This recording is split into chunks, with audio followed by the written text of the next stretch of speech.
નમસ્કાર નડિયાદ ચેકપોસ્ટ લાઈવમાં આપનું સ્વાગત છે. હું ગૌતમસિંહ સુદાન ફરીથી આપની સમક્ષ નડિયાદના યક્ષ પ્રશ્ન સાથે હાજર. નડિયાદમાં ઠેર ઠેર પાણી ભરાયા છે, બહુ ધ્યાન રાખજો, બરાબર છે. અને આ ચાંદીપુરા વાયરસનો જે છે કાળો કેર આવ્યો છે, અત્યારે થઈ રહ્યું છે, બધી જગ્યાએ ફેલાઈ રહ્યો છે. નાના બાળકોનું ધ્યાન રાખજો ને, ઘરમાં મચ્છરથી બચવાનો, મચ્છર માખી ગંદકી આ બધી પ્રવૃત્તિઓથી દૂર રહેજો ને જાહેરમાં થૂકવાનું બંધ કરજો, જાહેરમાં ગંદકી બંધ કરજો. આપણી નડિયાદની ધરા પવિત્ર ધરા, સાક્ષર ભૂમિ, સંતરામ મહારાજની પવિત્ર ધરતી. અહીંયા આગળ એક બી રોડ એવો નહીં હોય કે જે રોડ ઉપર સંતરામ મહારાજ શ્રી જે પહેલા મહારાજ હતા એ ચાલેલા નહીં હોય કે આયા નહીં હોય, બરાબર છે. તો આટલી પવિત્ર ધરા, આટલી પવિત્ર ભૂમિને આપણે શા માટે ગંદકીથી ભરી દઈએ છીએ? પવિત્રતા જાળવવો શક્ય છે. જો કાશ્મીરમાં 370ની કલમ હટી શકતી હોય તો આપણે કમસે કમ આપણા બે હોઠ છે એને આપણે થૂકવા માટે આપણે બે હોઠ તો બંધ કરી શકીએ કે ના કરી શકીએ? તમને મસાલો ખાવાનો શોખ હોય, ખાઓ, દિલથી ખાઓ, કોણ ના પાડે છે? ખાઓ, પછી ડૉક્ટર જ તમારું જડબું કાપશે, તારે ખબર પડશે કે મસાલો તમે જે લહેરથી ખાધો એટલે શું થયું. એ ખાવાની કોઈ ના નથી પાડતું, કરો જે વ્યસન કરવા હોય, પણ એના લીધે આ પવિત્ર ધરતી અને જ્યાં ને ત્યાં તમે થૂકો, આના લીધે રોગો ફેલાય છે ભાઈ. કમસે કમ એ તો વિચારો. હવે વાત એ છે કે એક વર્ષ દરમિયાન 850 કરોડની ગ્રાન્ટ આપણા નડિયાદમાં મહાનગરપાલિકાના નડિયાદના વિસ્તારો માટે વિકાસ માટે ગુજરાત રાજ્ય સરકાર શ્રીએ મોકલી. હવે એમાંની કેટલી ગ્રાન્ટ કઈ જગ્યાએ કેટલી વપરાય છે એનું બેલેન્સ શીટ તો સાહેબ જણાવો, સોશિયલ મીડિયામાં મૂકો. 850 કરોડમાંથી કેટલા રૂપિયા વપરાયા, ક્યાં વપરાયા?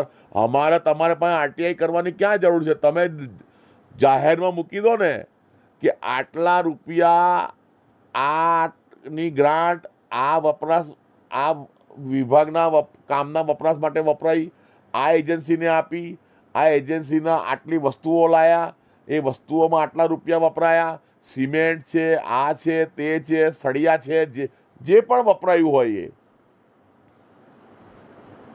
તેની બેલેન્સ શીટ મૂકો દર મહિને સોશિયલ મીડિયામાં. તમે જે વોટ્સઅપ નંબર તમારો છે મહાનગરપાલિકાનો નડિયાદનો, એ વોટ્સઅપ નંબરમાં આખા મહિનાનું બેલેન્સ શીટ મૂકો ને.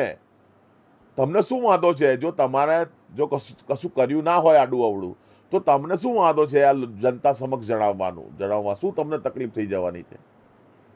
મૂકો કે મહિના દરમિયાન આટલી ગ્રાન્ટમાંથી આટલા રૂપિયા અહીં વપરાયા. એમ કેમ નથી મૂકતા?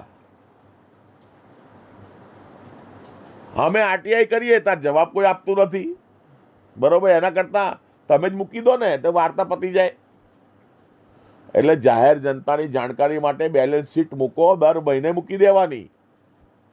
આટલા રૂપિયા આ જગ્યાએ, આ ટેન્ડર, આ તારીખે ટેન્ડર, આ તારીખે જાહેરાત આપી હતી ટેન્ડરની, આ એજન્સીને કામ આપ્યું, એજન્સીએ આટલા માણસો રાખ્યા, માણસોને આટલો પગાર આપ્યો, એની પહોંચો, આ નંબરની પહોંચ, આટલો સિમેન્ટ, આટલી થેલી સિમેન્ટ, કઈ ગાડી નંબરમાં સિમેન્ટ આવ્યો, કઈ ગાડીમાં આવ્યો, ક્યાંથી આવ્યો, કયા સમયે આવ્યો,